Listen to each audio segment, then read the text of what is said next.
Join us to take a look at defense and aerospace stocks. Tony Bancroft, Gabelli Funds portfolio manager. He's also a former lieutenant colonel in the U.S. Marines. Aren't you still a lieutenant colonel?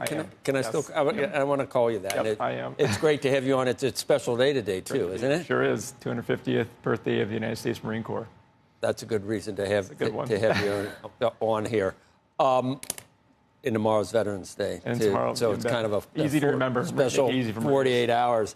What do you make of where we are right now, Tony? You cover this not cover it, but you actually help at Gabelli Funds to try to invest in the defense sector. Seems like the best of times. That's a bad thing for the defense sector to be the best of times. Yeah, I get to always caveat it with, unfortunately, it's doing very well. The industry has done very well, both on the commercial side and the defense side. There's record backlogs on both industries, and there's the budgets are at $1 trillion. The U.S. budget is $1 trillion, and NATO's talked about increasing their budget to 3.5% of GDP. That'd be an extra $400 billion of annual spend by NATO countries. And the U.S. is the largest supplier of essentially Western weapon systems, so we're going to be a big beneficiary of that. We had the Secretary of the Army on last week. I know they're a bunch of softies compared to the U.S. MC. We also figured out your bases are called camps. And right. You didn't want to talk about that when I told you, but Army bases are called posts. That's right. And Navy and Air Force are the only thing that are really are bases. That was that was news to me.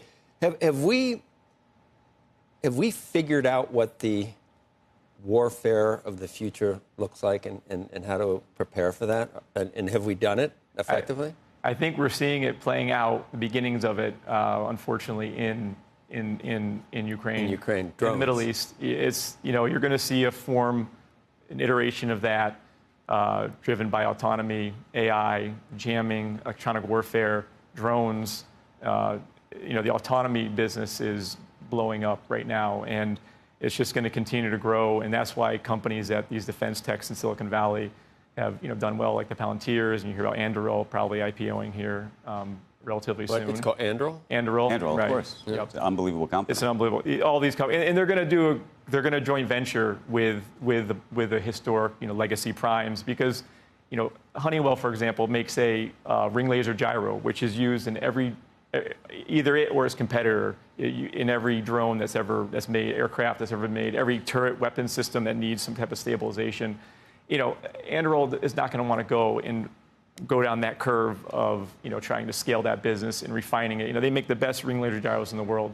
They're going to partner in all those systems, and then the technology, the software, the coding will partner, and that's probably how it's going to play out. You're going to see. They're never going to get bought because they're too big. Everything's too big. These defense techs you can't buy them. I don't think. I mean, it's going to be some form of that. I asked the Secretary of the Army if we're depleted at this point. He said that the defense industry is basically always churning out weapons. Always.